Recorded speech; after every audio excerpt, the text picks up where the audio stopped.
Assalamualaikum warahmatullahi wabarakatuh. Alhamdulillah wassalatu wassalamu ala Rasulillah wa ala alihi wa sahbihi wa mawalah. Wa asyhadu an la ilaha illallah wahdahu la syarikalah wa asyhadu anna Muhammadan abduhu wa rasuluh sallallahu alaihi wa ala alihi wa sahbihi wa man tabi'al huda ila yaumil qiyamah. Saya berikan sedikit pengantar, kemudian nanti kita kembali kepada tema. Temanya apa di sini? Tanya jawab seputar kurban. Baik, jadi kalau kita lihat berkaitan dengan masalah kurban, di sana ada 3 hal yang perlu untuk kita pahami. 3 hal tentang kurban. Yang pertama adalah pra penyembelihan.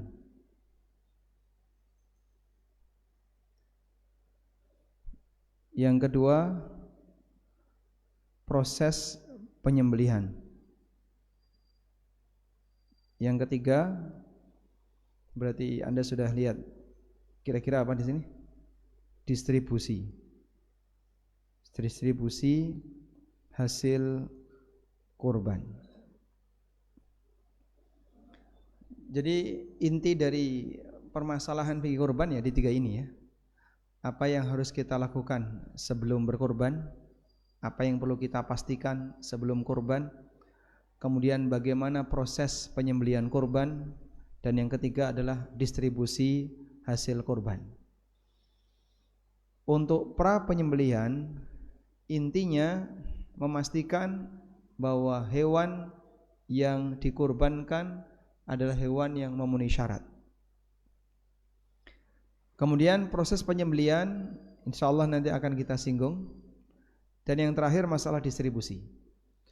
Kita langsung menuju tentang proses penyembelihan. Kita akan membahas tentang syarat menyembelih syar'i. Syarat menyembelih secara syar'i tidak lebih rumit daripada syaratnya. Alasannya karena ahli kitab termasuk penganut agama Samawi. Termasuk penganut agama Samawi. Sehingga di sini ada ajaran Musa dan Isa.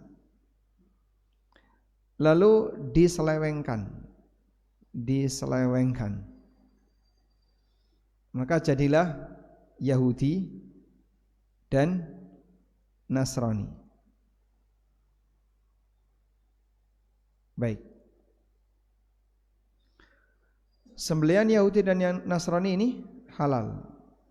Sembelihan halal. Begini. Di sini ada ajaran Nabi Muhammad sallallahu alaihi wasallam. Lalu diselewengkan oleh sebagian orang, jadilah Syiah. Pertanyaannya, bagaimana hukum sembelihan Syiah? Halal atau haram? Kalau sembelihan Nasrani dan Yahudi, kalau hukum sembelihan Syiah halal atau haram? Kenapa haram?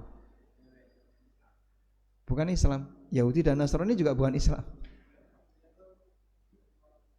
Gimana? Tidak terlalu percaya Al-Quran. Oh, Yahudi dan Nasrani lebih tidak percaya lagi. Sembelihan Syiah itu halal atau haram? Halal atau haram? Halal. Kenapa? Jika Yahudi dan Nasrani saja halal, apalagi Syiah. Harusnya kan si B Pak, bukan Syiah ya. Baik. Sembelihan Syiah halal atau haram? Jawabannya haram. Loh, kok bisa? Padahal kan berangkatnya sama-sama berasal dari penyelewengan. Yahudi dan Nasrani menyelewengkan ajaran Musa dan Isa. Syiah menyelewengkan ajaran Nabi Muhammad SAW. Tapi kenapa yang ini halal, yang ini haram? Karena bagian ini rukhsah. Ini apa? Rukhsah. Allah Subhanahu wa taala jadikan sembelihan Yahudi dan Nasrani itu halal sebagai rukhsah bagi kaum muslimin. War rukhsah la tata'adda biha mahalluha. Dan rukhsah itu tidak bisa melebar. Rukhsah itu tidak bisa melebar. Sehingga sudah diberi keringanan A, maka jangan minta keringanan B, hanya boleh A saja. Rukhsah tidak bisa melebar. Tayyib. Hal yang sama juga terjadi pada sembelihan orang yang tidak sholat. Sembelihan orang yang tidak sholat. Bagaimana hukumnya sembelihan orang yang tidak sholat? Dia sudah pakai APD, ya, pisaunya tajam, pakai sarung tangan, mengikuti protap penyembelihan sesuai standar Juleha, tapi orangnya nggak pernah sholat. Sah atau batal? Sembelihannya batal. Kenapa? Orang yang tidak sholat nggak punya agama. Jadi kenapa orang yang nggak sholat, kan aslinya dia Islam, tapi dia nggak sholat, berarti menyimpang dari Islam. Kok sembelihannya haram? Sementara ahli kitab Yahudi dan Nasrani yang dia menyimpang dari ajaran Musa dan Isa, sembelihannya halal. Karena orang yang nggak sholat bukan muslim, bukan ahli kitab. Kalau dia ahli kitab malah tidak apa-apa, namun dia bukan ahli kitab. Dan yang dikecualikan oleh Allah hanya ahli kitab sebagai bentuk rukhsah. Baik, kita lanjutkan. Apakah disyaratkan harus diniatkan untuk dimakan? Ada dua pendapat di sana. Sebagian ulama mensyaratkan harus ada niat untuk dimakan. Berarti kalau ada orang menyembelih tapi tujuannya untuk penelitian, misalnya pengen meneliti anatomi organ sapi, atau anatomi organ kambing, atau anatomi organ ayam, disembelih untuk penelitian, maka status penyembelihan ini hasilnya tidak boleh dimakan. Kenapa? Karena dia menyembelih tujuannya bukan dalam rangka untuk dimakan, tapi untuk penelitian. Baik, ada orang praktek menyembelih. Dia beli seekor ayam, kemudian dia praktek menyembelih. Cara menyembelih itu gimana sih? Coba kamu praktek. Nah, praktek langsung. Jadi niat dia menyembelih adalah untuk praktek menyembelih. Halal atau haram? Halal atau haram dimakan? Halal. Kenapa? Haram. Kenapa? Menyembelihnya bukan karena Allah,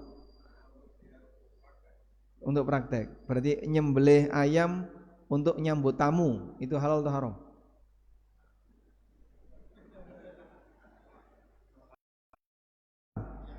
Loh, bukan untuk Allah, untuk tamu.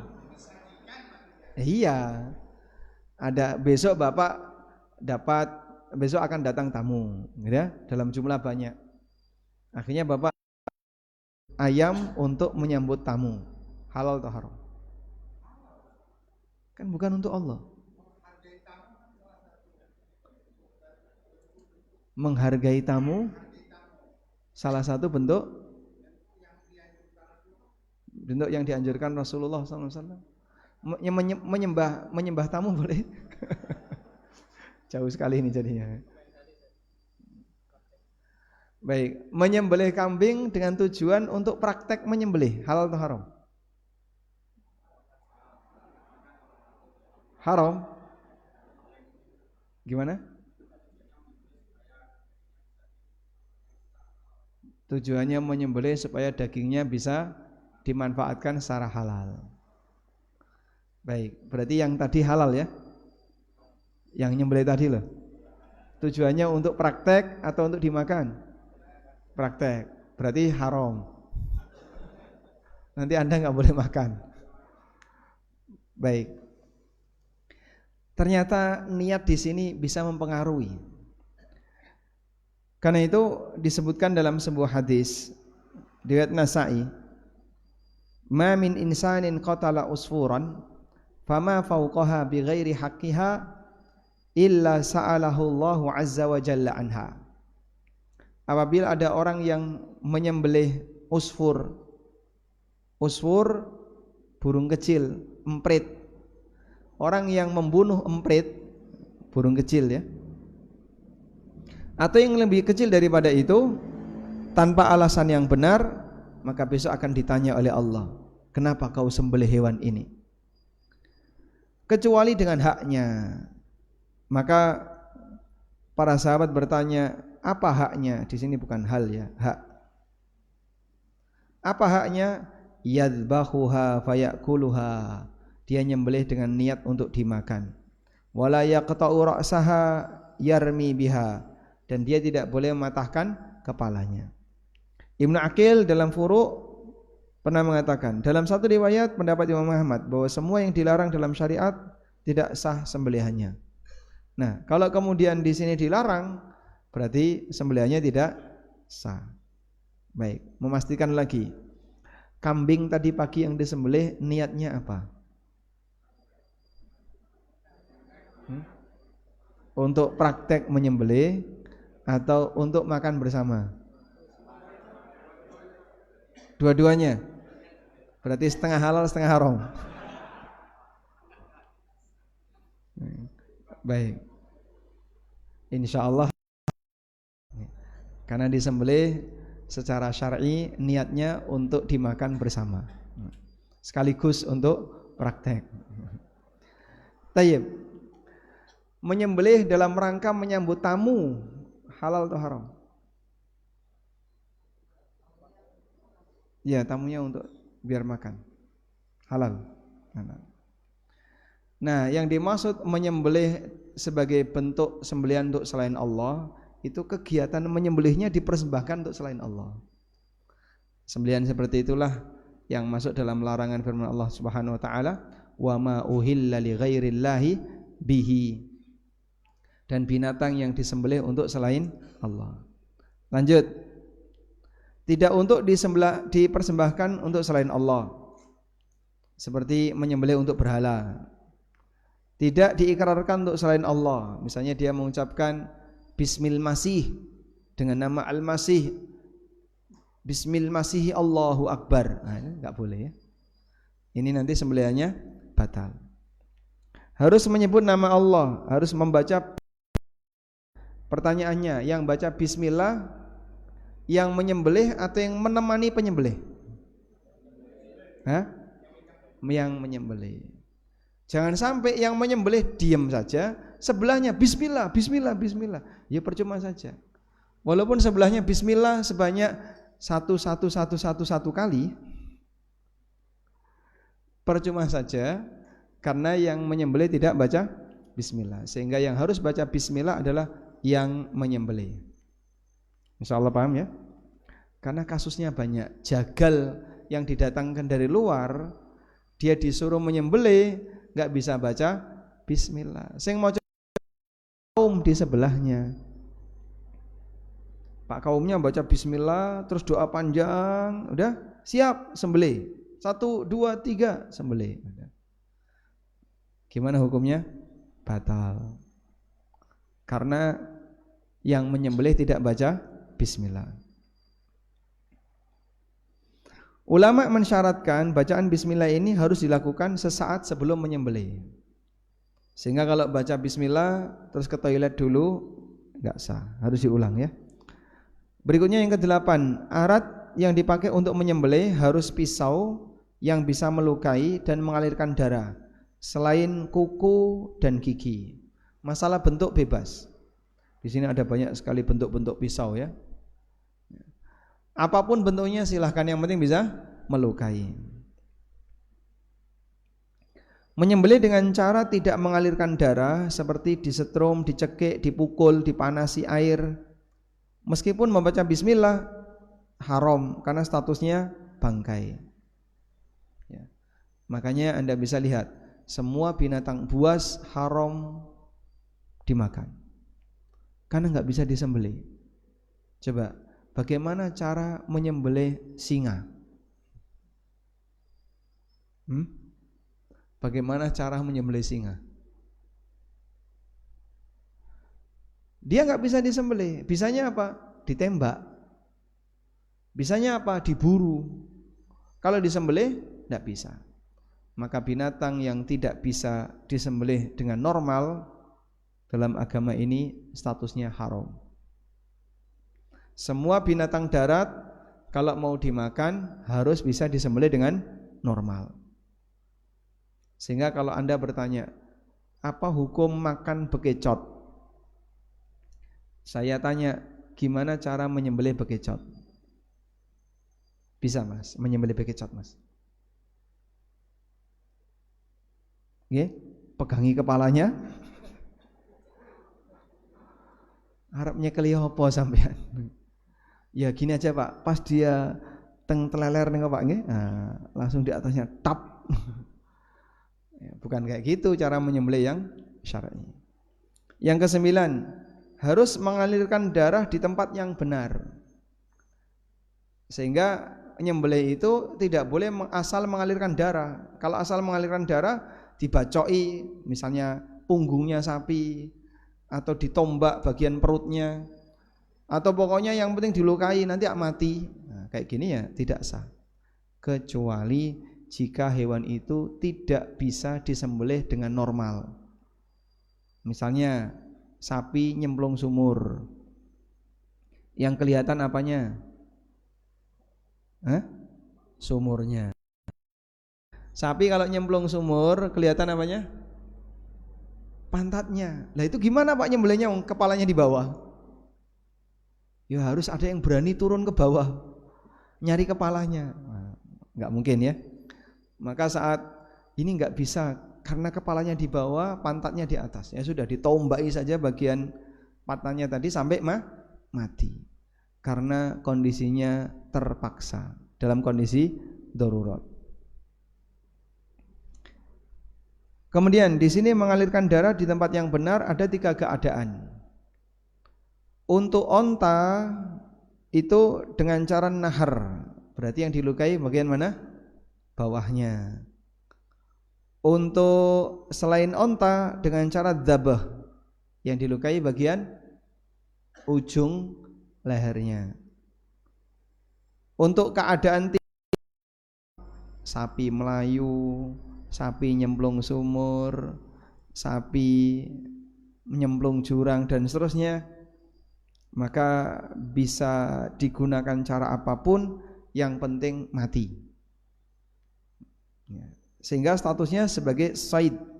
Said itu binatang buruan. Nah, memberlakukan binatang buruan adalah yang penting binatang itu mengeluarkan darah dengan senjata kita, terserah dia kena bagian mana. Mau kena punggungnya, mau kena pantatnya, bebas. Wallahu alam. Nah, kemudian di sini Imam Ibnu Baz menyebutkan bahwa penyembelihan yang sesuai syar'i itu ada 3 keadaan. 1, terputus tenggorokan, kerongkongan dan 2 urat leher. Tadi kan Bapak sudah belajar itu ya. Ini yang paling sempurna. Yang kedua, terputus tenggorokan, kerongkongan dan salah 1 urat leher. Ini yang cukup sering terjadi. Sapinya dimiringkan, kemudian ketika diputer, nah bagian bawah nyantol, apa misalnya kena kayu atau tataan. Bagian atas masih bisa, bagian atas bisa, bagian bawah wah nggak kena.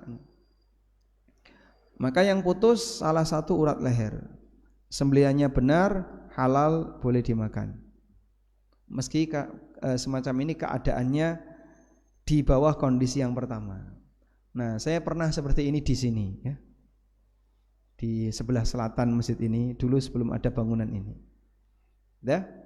Jadi waktu pisaunya agak panjang, saya buat ke bawah, wah, sudah mentok, kena tataan. Atasnya bisa. Akhirnya sapinya lama enggak mati-mati.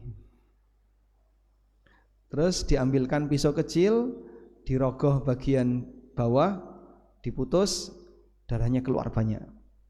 Baru setelah itu cepat mati. Rame, viral. Wah, jangan-jangan sapinya haram. Pernah mengikuti berita viral itu Pak Yusuf? Itu viral. Di kampung ini viral. Wah, sembelihannya haram. Gimana cara menenangkan? Dagingnya sudah tersebar kemana-mana. Alhamdulillah mereka masih percaya dagingnya halal. Dan statusnya apa? Halal atau haram? Halal. Terputus tenggorokan dan kerongkongan saja, tanpa 2 urat leher. Ini yang paling banyak terjadi pada ayam. Ayam potong di angkringan, Bapak beli kepalanya itu, kadang kan cuman lubang tengah ya, sampingnya utuh. Lubang tengah, sampingnya utuh. Udah?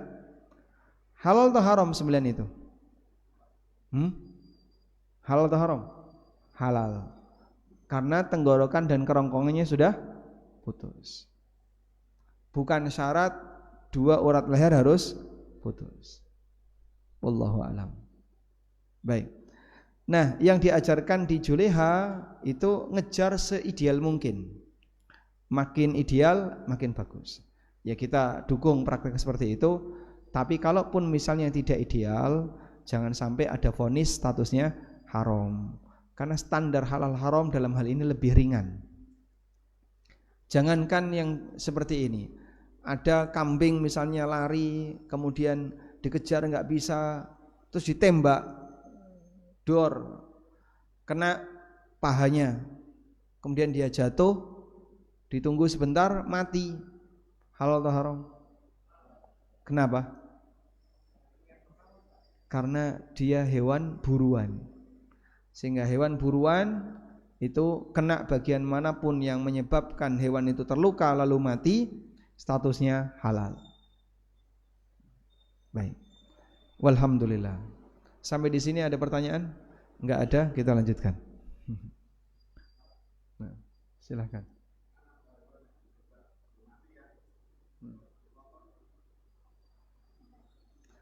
Ada orang berburu, nembak burung, terus belum mati, ya. Kemudian dipotong, itu gimana? Tidak masalah. Yang penting pokoknya dia mati karena senjata kita.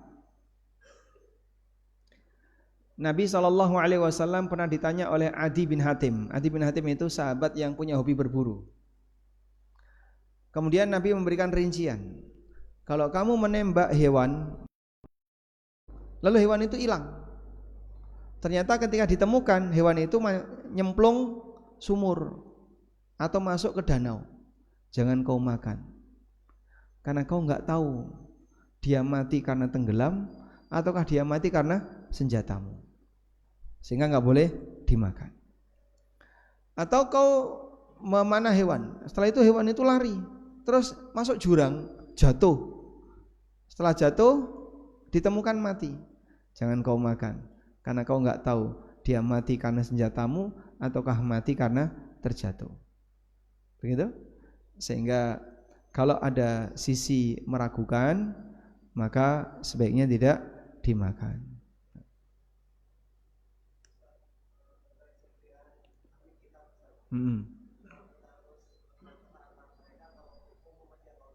Baik.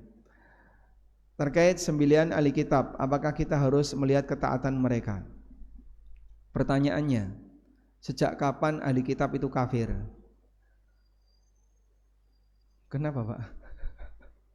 Gimana Pak? Sejak kapan? Ada yang lucu dengan pertanyaan ini? Lucunya gimana? Dari awal. Apakah di zaman Nabi SAW ahli kitab itu sudah kafir? Di zaman Nabi? Sudah. Al-Quran menegaskan itu. Lam yakunil ladzina kafaru min ahlil kitabi wal musyrikin. Orang-orang kafir di kalangan ahli kitab dan orang musyrik, mereka tidak akan pernah mau meninggalkan keyakinan mereka, ya. Munfaqina hatta ta'tiyahumul bayyinah, sampai kau bawakan bukti untuk mereka. Jadi ahli kitab di zaman Nabi SAW sudah kafir. Maka mereka walaupun di Al-Quran sudah divonis kafir, namun di surat Al-Ma'idah Allah menyatakan sembelihannya halal. Sehingga status sembelihan ahli kitab itu halal karena ahli kitab, bukan karena mereka orang Islam atau Muslim. Mereka ahli kitab yang statusnya kafir. Maka ahli kitab dulu dan sekarang sama, mereka adalah Muslim. Lalu sembelihannya gimana? Halal. Apakah kita perlu melihat dengan detail mereka gimana ya ketaatannya dulu? Enggak perlu. Karena sama saja, mau taat tidak taat tetap sama. Kecuali kalau ateis. Kalau ateis dia tidak beragama apapun, maka sembelihannya tidak halal. Wallahu a'lam.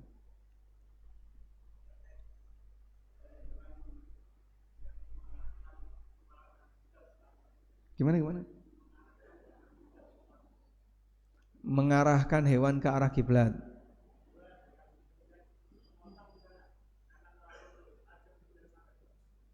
Sampai putus. Yang pertama, menyembelih dengan mengarahkan ke arah kiblat. Ini sifatnya anjuran dan tidak wajib. Jangan terlalu gampang was-was ya. Wah, kemarin enggak ke arah kiblat, haram. Subhanallah. Terlalu was-was seperti ini juga masalah. Suatu ketika pasca Fathu Mekah, ada beberapa sahabat yang datang menghadap Nabi SAW dengan membawa daging. Hadisnya dari Aisyah radhiyallahu anha. Lalu para sahabat ini bertanya, "Ya Rasulullah, ada orang yang baru saja masuk Islam, dia menghadiahkan daging ini untuk kami. Afana kulu minha, bolehkah kita makan daging ini?" Jawab Nabi SAW, "Sammu antum wa kulu." Baca bismillah, silakan makan. Baca bismillah, silakan makan. Pertanyaannya, baca bismillah di sini bismillah untuk menghalalkan atau bismillah sebagai adab sebelum makan? Enggak bisa. Karena yang menghalalkan sudah enggak mungkin, sudah jadi daging. Gitu ya? Bismillah ini untuk menghalalkan. Sembelihannya kan sudah kemarin atau tadi. Ini sudah dalam bentuk daging. Maka bismillah menghalalkan tidak mungkin. Berarti Nabi SAW meminta kepada sahabat tadi, "Sammu antum wa kulu", baca bismillah terus makan. Berarti bismillah untuk adab makan. Begitu longgarnya yang diberikan oleh syariat, biar tidak was-was. Daging ayam yang beredar di masyarakat, peluang terjadinya pelanggaran saat menyembelih itu cukup besar. Cuman kalau itu dirawati, nanti timbul was-was besar di masyarakat. Karena kita lihat daging ayam itu sudah dipotong-potong. Ini tadi nyembelihnya gimana? Ini tadi gimana? Akhirnya was-was semua. Nah, kalau sudah was-was seperti itu, semua warung-warung kena was-was semua. Walhamdulillah kita tinggal di negeri Muslim dan mayoritas penduduknya Muslim, sehingga saat kita lihat daging di pasar, kita yakin betul yang nyembelih Muslim. Walaupun bisa jadi RPH yang bersangkutan belum mendapatkan sertifikasi sebagai RPH yang Islam. Namun dalam posisi itu, apabila yang bersangkutan atau yang menyembelih adalah Muslim, hukum asalnya halal. Begitu? Baik. Ini tadi, silakan. Waalaikumsalam. Pertanyaannya, di sekitar kita kan masih ada tradisi sesembelihan. Nah, bagaimana tradisi hukumnya apa? di sekitar kita, di warga, di masyarakat? Ada tradisi sesembelihan. Sesembelihan itu Misal apa? kayak untuk tumbal atau sesajian atau untuk tradisi seperti itu. Nah, apa hukumnya ketika kita diberi untuk dimakan? Apakah kita boleh makan atau tidak, dan apa yang harus kita lakukan untuk merespon pemberian tersebut? Terima kasih, Ustaz. Saya pernah dapat cerita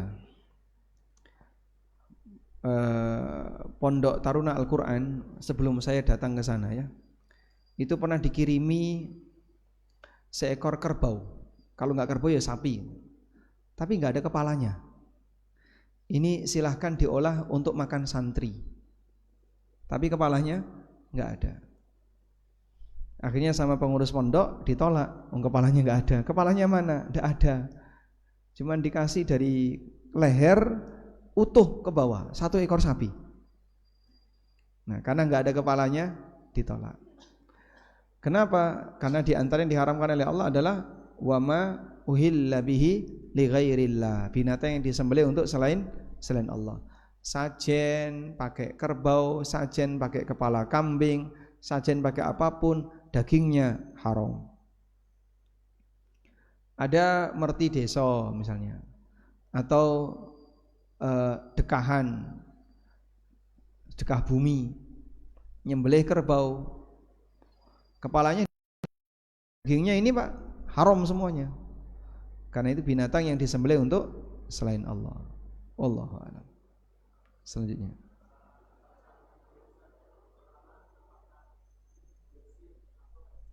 apanya? Bismillahnya.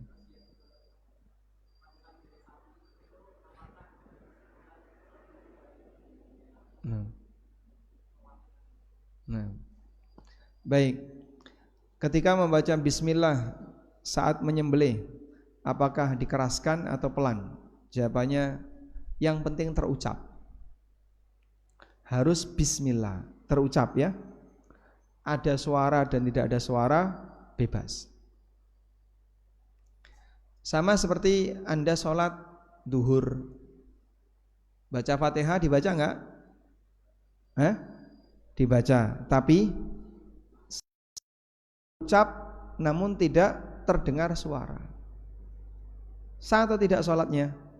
Ya memang seperti itu Pak, namanya sholat sirriyah, sehingga dia dibaca sir. Membaca bismillah pada saat menyembelih, mau sir mau jahar dua-duanya boleh, nggak perlu pakai mikrofonnya. Bismillah terus didengar banyak orang, nggak perlu ya. Mau sir mau jahar hukumnya boleh. Yang kedua, saat menyembelih sapi, apakah perlu menyebutkan semua sahibul kurban?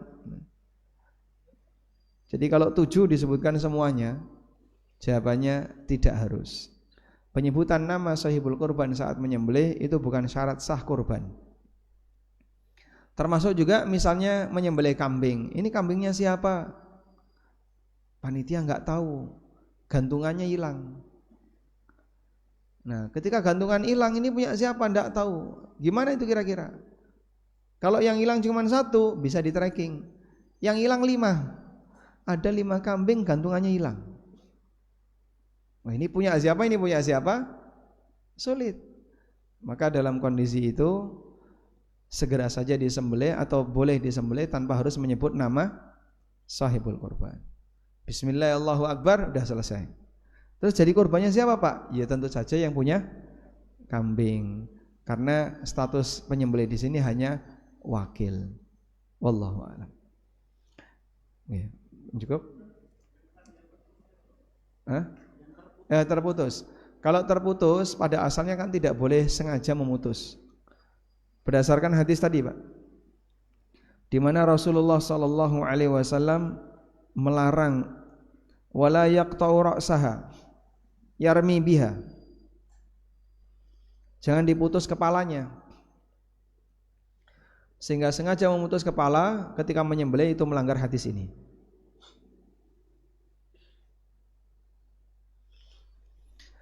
Tapi kalau tidak sengaja, karena saking kuatnya tenaganya ya, terus putus tidak sengaja, insya Allah tidak masalah. Statusnya hal, walaupun yang bersangkutan melakukan pelanggaran. Wallahu a'lam.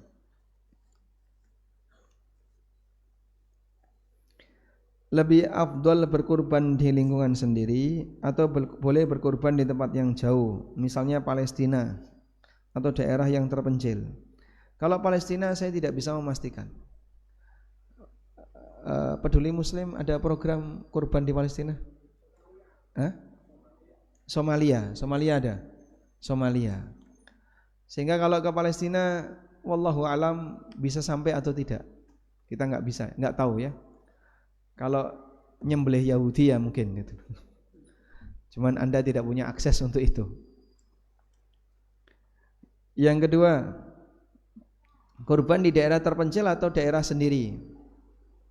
Baik. Seperti ini ada banyak pertimbangan. Hukum asalnya kurban yang afdol itu disembelih sendiri. Itu hukum asalnya. Ya. Sehingga misalnya Idul Adha tahun ini saya mudik. Maka kurban saya seharusnya di mana? Idealnya di mana? Di tempat kita berada. Kamu nanti mau mudik kemana? Ke Jawa Timur. Ya sudah, kamu kurban di Jawa Timur. Idul Adha tahun ini saya berada di luar kota. Kamu kurban di sana, biar bisa nyembelih sendiri. Meskipun kondisi ini terkadang tidak bisa selamanya dilakukan. Contohnya orangnya lagi di luar negeri. Di daerah sana tidak boleh nyembelih kecuali di RPH. Akhirnya dikirim ke Indonesia. Nah, seperti ini kan kondisional. Paling afdol nyembelih sendiri. Kalau nggak bisa diwakilkan ke orang lain dan yang bersangkutan melihat langsung, agar nanti bisa menikmati hewan hasil sembelihannya. Wallahu a'lam. Kemudian ada pertanyaan, berkorban di lingkungan sendiri, tapi biaya penyembelihan hewan kurban digabung dengan biaya operasional, apakah sah? Jawabannya sah ya. Jadi biaya operasional itu kan berarti biaya yang dikeluarkan oleh panitia untuk kegiatan kurban itu. Mulai dari snack, kemudian apalagi sewa alat dan seterusnya, kantong-kantong plastik, itu semuanya dibayar oleh sahibul kurban. Nah, sekarang kita akan bahas ini, distribusi hewan kurban. Bagian yang pertama, dilarang membayar jagal dengan hasil kurban. Ali bin Abi Thalib mengatakan, amaroni Rasulullah sallallahu alaihi wasallam an aquma ala budnihi wa an atasaddaqa bilahmiha. Rasulullah sallallahu alaihi wasallam memerintahkan aku untuk menangani onta kurbannya dan agar aku bersedekah dengan dagingnya, wa julutiha, kulitnya, wa ajillatiha, aksesorisnya. Aksesoris onta itu apa? Keluh. Kemudian yang ada di punggung onta itu namanya ajillah. Nah, benda-benda seperti ini dulu ada harganya. Nabi SAW minta sedekahkan semuanya. Wa alla u'tiyal jazzara minha, dan aku dilarang untuk mengupah tukang jagal dari hasil kurban. Qala nahnu nu'tihi min indina, kami bayar upahnya dari uang pribadi. Sehingga untuk jagal dibayar pakai duit. Sudah? Jadi kesimpulannya ini, tidak boleh ada kerja yang diupah dengan hasil kurban. Nah, maka kembali kepada pertanyaan, panitia bekerja, lalu karena dia kerja dapat jatah khusus, boleh atau tidak?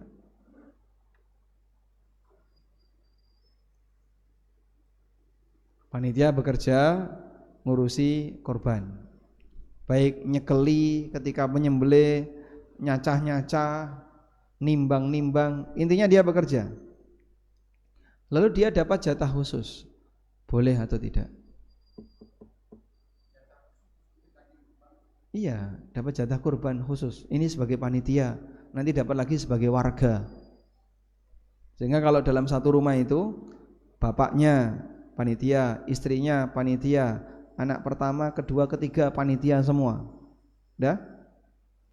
Maka saat pembagian bapak dapat jatah, istri dapat jatah, dapat 5. Sebagai warga dapat 6. Bapaknya khotib dapat 7. Istrinya ketua PKK dapat. Anaknya ketua pemuda dapat lagi. Saya tanya, boleh nggak panitia dapat jatah khusus? Boleh atau tidak? Ini kan umum. Kalau nggak dikasih, mutung. Bukan nggak berangkat, takmirnya di demo. Jadi kalau nggak dikasih, loh aku jadi panitia rentok popo SG apa? Buat apa saya bergabung? Saya jadi panitia nggak dapat apa-apa. Buat apa? Bergabung jadi panitia. Takmirnya di demo itu. Boleh nggak seperti itu? Loh, kan saya sudah bekerja, maka saya berhak dapat upah. Iya, Anda bekerja sehingga Anda berhak dapat upah. Tapi upahnya jangan pakai hewan korban. Kalau upahnya dari hasil hewan korban, melanggar hadis Ali bin Abi Thalib tadi.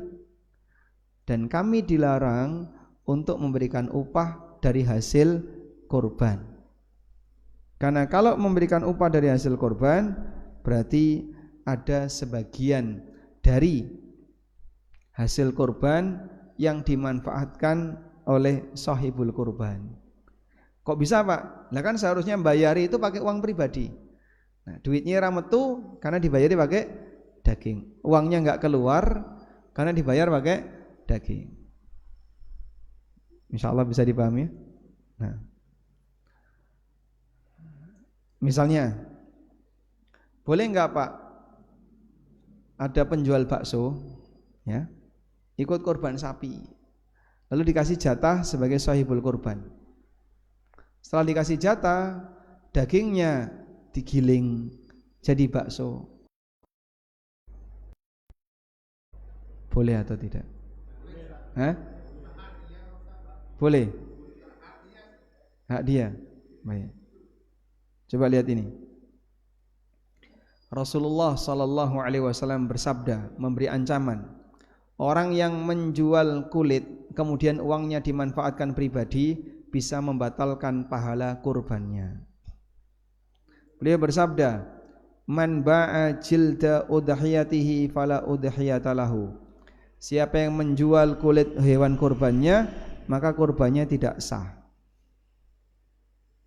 Tidak ada kurban baginya. Oh, itu kan yang dilarang kulit. Kalau daging kan tidak. Iya. Misalnya ya, ada orang kurban, dia dikasih sepertiga, nggak dikasih kulit, dikasih sepertiga, sampil 1, tulang iga, hati, dan sebagian tulang punggung. Ya? Terus dijual, boleh atau tidak? Melanggar hadis ini. Loh, tapi yang dilarang kan kulit Pak. Kalau daging boleh. Itu sama dengan yang dilarang makan daging babi. Kalau jeroan babi boleh. Gitu? Kalau kulit saja dilarang untuk dijual, apalagi yang lebih mahal daripada kulit. Begitu ya Pak? Maka ada orang penjual sate, tongseng, gulai kambing, ya. Dia korban kambing, dikasih jatah sepertiga. Setelah dikasih jatah sepertiga, terus dimasukkan freezer.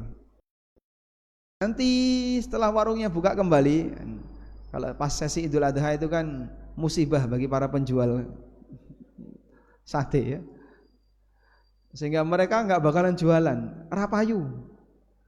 Nanti kurang lebih 2 bulan lagi baru buka, dikeluarkanlah daging freezer tadi, dijual. Boleh atau tidak? Tidak boleh. Melanggar hadis ini. Kamu tidak boleh menjual hasil kurban kamu. Imam An-Nawawi rahimahullah punya penjelasan. Andaikan orang menggunakan kulit kurban dipakai untuk sepatu atau jadi tas, lalu tas itu dijual, hukumnya enggak boleh. Karena tidak boleh menjual hasil kurban. Baik. kembali ke panitia tadi Pak. Nah ini jadinya gimana untuk panitia itu Pak? Coba kita lihat ini ya, status panitia. Yang panitia kurban angkat tangan. KB. Semuanya panitia kurban. Sekarang kita lihat status panitia. Panitia kurban adalah wakil dari sahibul kurban. Sepakat ini? Sepakat ya? Jadi Bapak adalah wakil dari siapa? Sahibul kurban.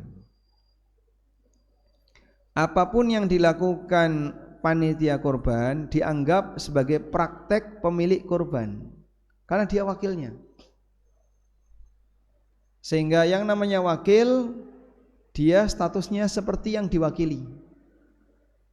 Misalnya si A tolong wakili B untuk menikahkan putrinya, maka si A sebagai apa?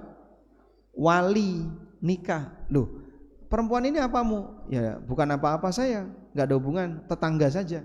Nah kok kamu menikahkan dia? Karena bapaknya sudah nunjuk saya agar saya jadi wakil bapaknya mewalikan anak ini untuk nikah.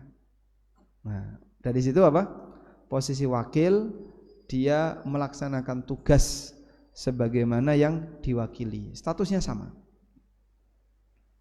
Panitia kurban tidak diizinkan menjual kulit kurban kemudian uangnya dimanfaatkan untuk biaya operasional, karena sama dengan menjual hasil kurban yang manfaatnya kembali kepada pemilik kurban. Kok bisa Pak? Biaya operasional itu kan tanggung jawab siapa? Sahibul kurban. Karena saya berkorban ini butuh biaya operasional, ya sudah, daripada saya keluar duit, manfaatkan aja itu kulit hewan saya. Toh aku juga nggak makan, jual untuk nomboi itu. Berarti gimana? Sama dengan dia menjual hasil kurban. Termasuk juga panitia kerja terus minta upah. Nah itu berarti kerja dia dibayar pakai hewan kurban, tidak boleh. Tapi kalau pakai duit pribadi silahkan.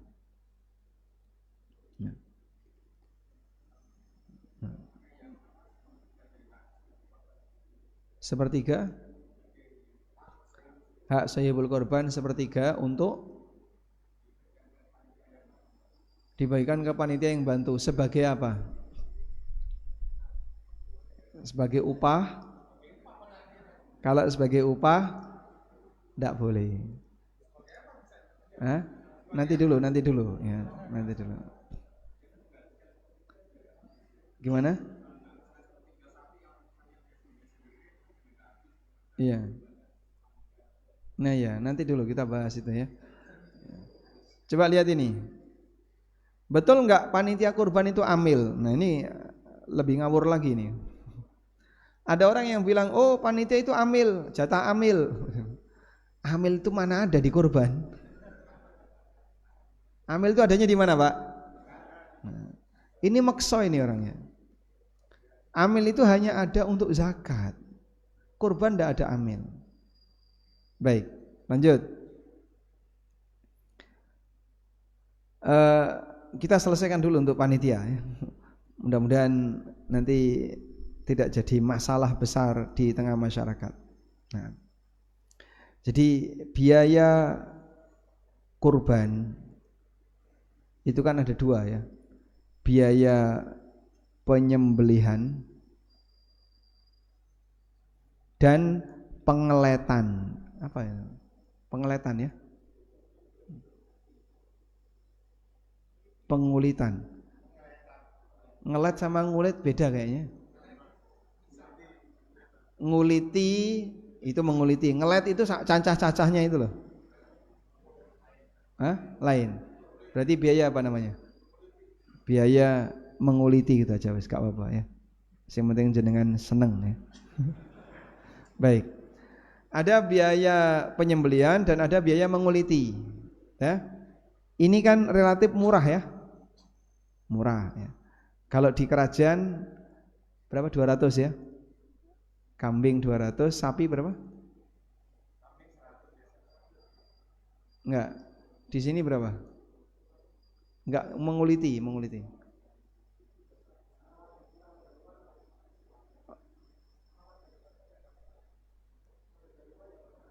Sama. Ya. Biaya kurban yang kedua, operasional.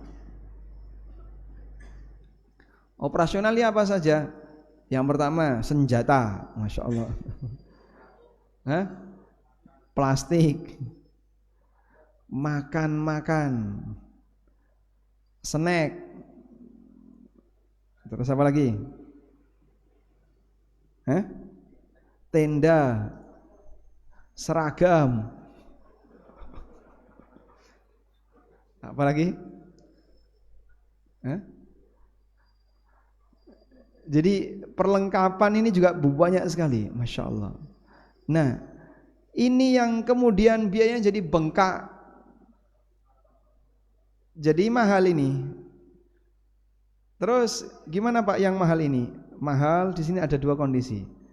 Pertama, dari iuran sahibul kurban ditambah kas masjid. Loh, yang kayak gini Pak, jadinya memanfaatkan kas masjid tidak pada tempatnya. Enggak boleh ini. Itu pelanggaran.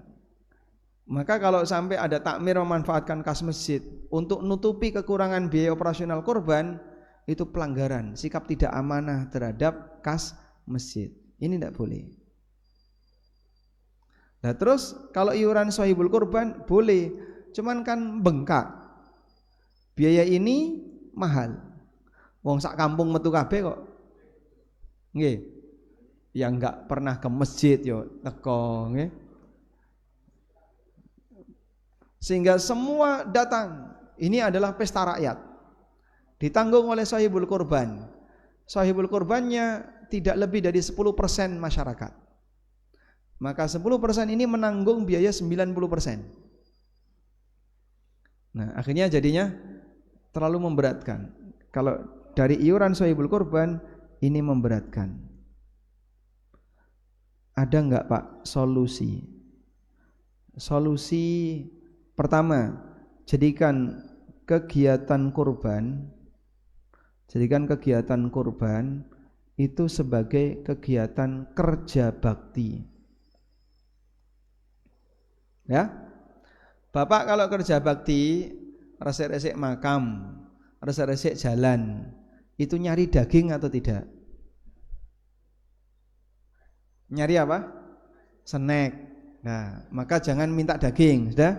Karena snack dikasih nanti. Loh, saestu. Sehingga kita tanya sama panitia ya, para panitia, ditanteng sekalian nih. Jenengan bergabung untuk ikut dalam kegiatan panitia kurban, itu niatnya nyari daging atau niatnya kerja bakti? Gimana?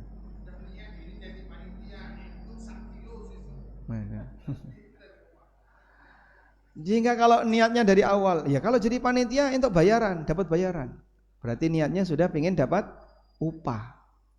Boleh enggak Pak? Boleh, tapi jangan dari hewan kurban. Maka kita arahkan, sudahlah Pak, diniatkan saja kerja bakti. Sahibul kurban sudah nyumbang dengan hewan kurbannya, panitia nyumbang dengan tenaganya. Jadi semuanya sama-sama keluar sesuatu yang bernilai dari dirinya. Saya keluar uang, kamu keluar tenaga, sama-sama keluar. Baik. Tapi saya minta dibayar. Ya sudah, nanti saya bayar berapa? Khusus untuk panitia yang rajin ada nominalnya. Jadi nanti panitia dibagi dua. Panitia ada dua klasifikasi. Yang pertama yang kerja banyak. Nah, yang kerja banyak ini dibayar dengan uang. Sama seperti jagal. Kemudian yang kedua panitia tim hore. Nah, ini jangan minta daging, terus minta uang. Oh, tim hore kok minta uang. Paling nyomong tetek, lungguh ngerokok. ngobrol, golek snack, mangan, mulai nyekel-nyekel saedik gitu. Ini kan yang paling banyak Pak, tim hore ini Pak. Nah, ini diarahkan kerja bakti. Wahai tim hore, kalian kerja bakti. Nah, khusus yang kerja banyak ini dipilih oleh takmir. Siapa nanti yang khusus kerja banyak? A, B, C. Job desk-nya apa? Nyembelih, nguliti, ngersii jeroan. Dah, job desk jelas. Dah. Tim hore caca-caca, bantu nyekeli. Terus apa lagi? Nyebar, melastiki, kemudian nyebar ke masyarakat. Nah, yang seperti ini kerja bakti saja. Jadi niat di awal untuk sosial. Nah, kalau mereka sudah dikasih banyak adalah untuk kerja sosial, jangan minta upah baik uang maupun daging. Lah terus untuk apa? Saya dapat apa? Itu loh sudah ada jamuan, ada snack dan seterusnya. Selanjutnya, kebutuhan operasional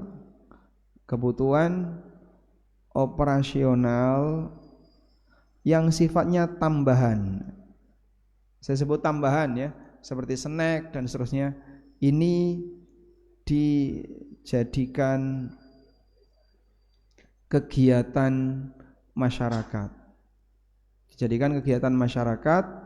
Lalu dana iuran warga. Seperti 17-an.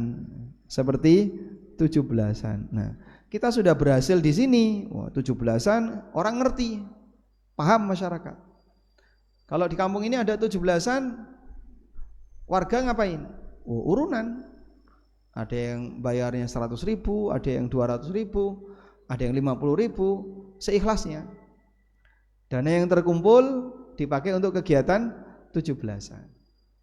Bisa kayak gini? Insya Allah kalau kayak gini kan tidak membebani sahibul korban. Yang kedua, operasional tetap terjaga ketersediaannya. Yang ketiga, posisi panitia dia lebih tertib. Ada yang dibayar pakai uang dan ada yang dibayar dengan snack sebagai tim hore. Meskipun semuanya nanti dapat snack. Baik. Insyaallah seperti ini, paham ya? Nah, dicoba dulu. Dicoba dulu. Bapak dari masjid mana? Saya dari Banguntapan Bantul. Nah, kumpulin panitia, undang Pak Bupati, insyaallah.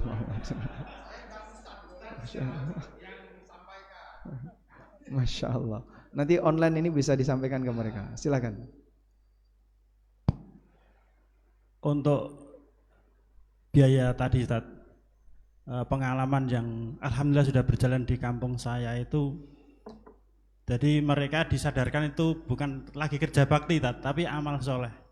Jadi memang untuk korban itu semua warga itu sudah ikut bergabung dan semua tidak dibayar dan tidak dapat bagian korban, yang dapat cuma per kakaknya.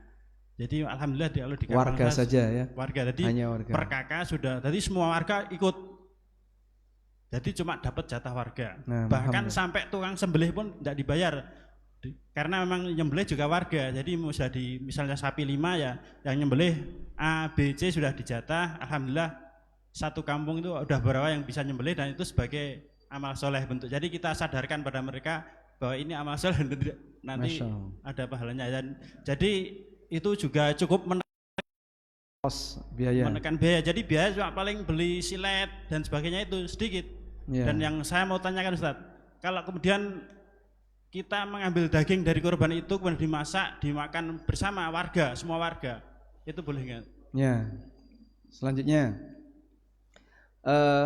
ada dua yang APD, DLL ya.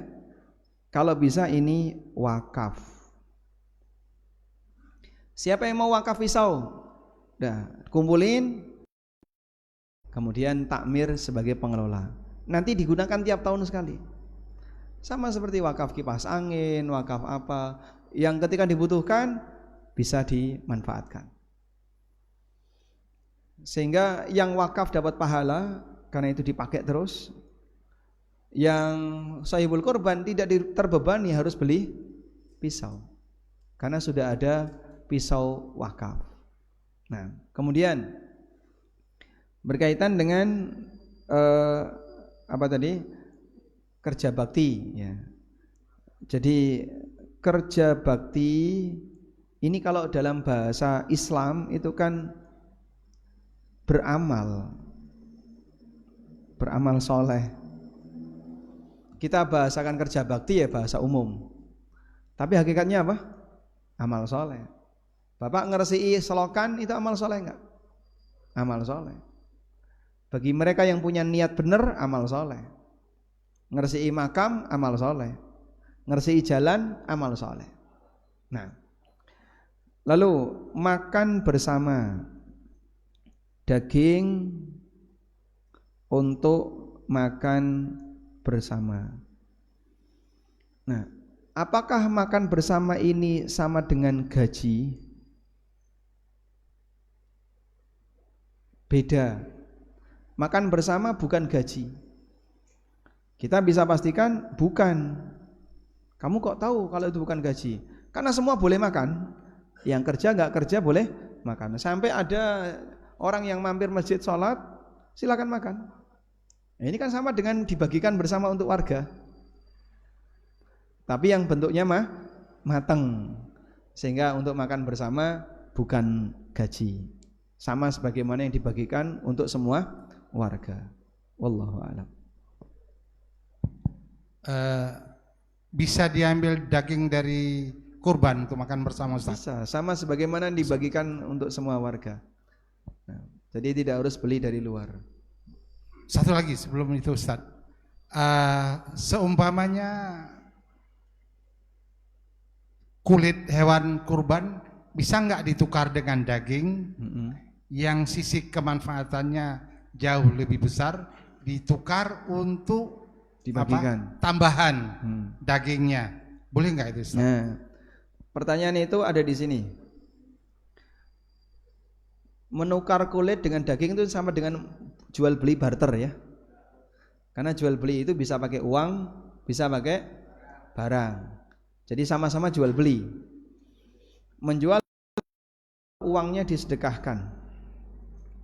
Pendapat pertama dibolehkan, asal uangnya disedekahkan. Ya. Sama dengan menukar kulit dengan daging, lalu dagingnya disedekahkan. Pendapat pertama boleh. Ini pendapat Hanafiyah dan Imam Ahmad dalam salah satu riwayat. Dalam Tabyinul Haqa'iq, ini kitab mazhab Hanafi, dinyatakan walau ba'aha bid-darahim liyatasaddaqa biha jaza.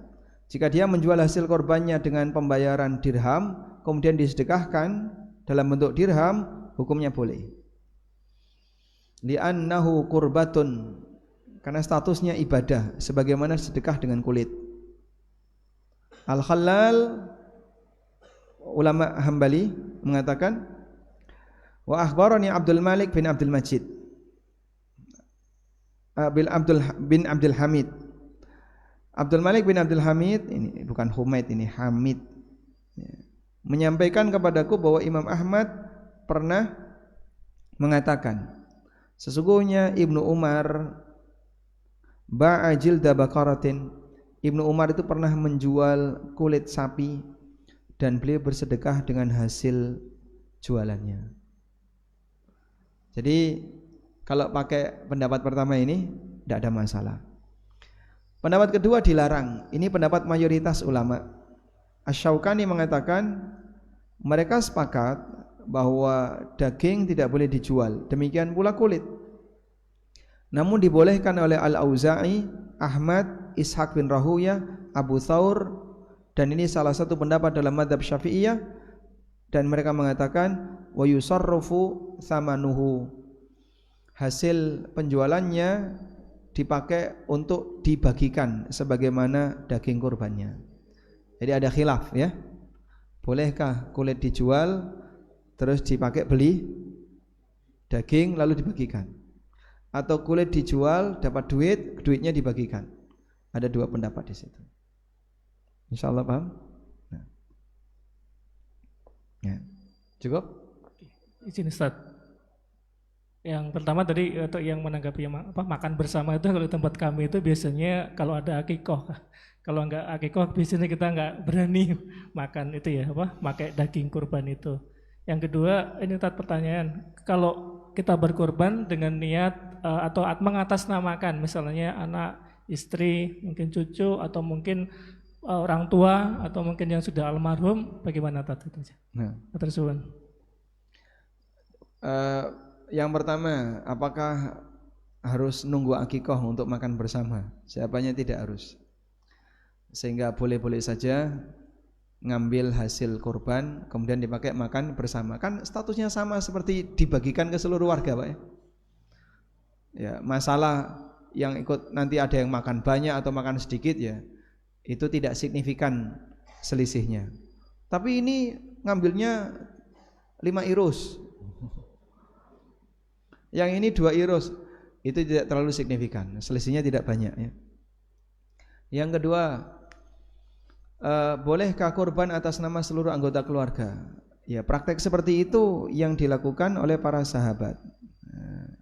Bapak bisa lihat ini. Atha bin Yasar pernah bertanya kepada Abu Ayyub Al-Ansari, bagaimana cara berkorban di zaman Rasulullah sallallahu alaihi wasallam?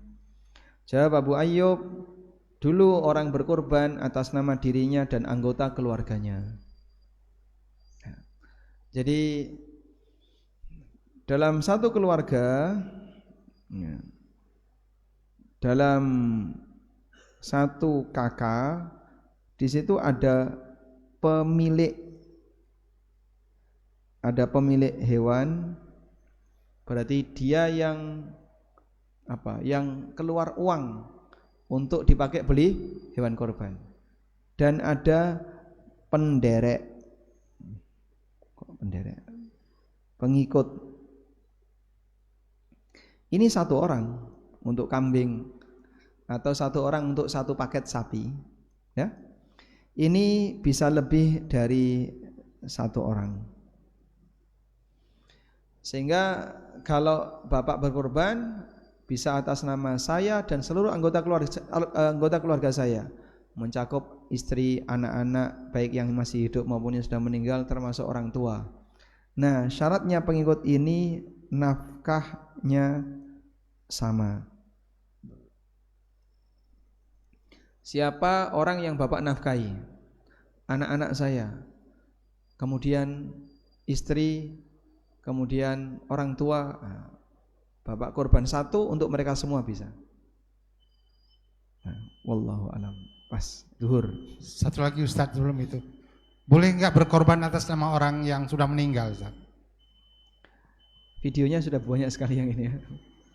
Kesimpulannya ada 2 pendapat. Ada 3 sebenarnya rinciannya ya. Berkorban atas nama orang meninggal sebagai pengikut. Salah satu anggota keluarga kita ada yang sudah meninggal, kita berkorban atas nama seluruh anggota keluarga kita, maka yang meninggal dapat pahala. Yang kedua, berkorban atas nama orang meninggal karena yang bersangkutan pernah wasiat. Ini boleh dengan sepakat ulama. Yang ketiga, berkorban atas nama orang meninggal bukan sebagai pengikut tanpa wasiat, jadi sendirian. Orang berinisiatif, saya akan berkorban atas nama si A yang sudah meninggal, dibelikan seekor kambing. Syafi'iyah mengatakan tidak sah, Hambali mengatakan sah. Ada 2 pendapat. Nah, wallahu alam. Demikian.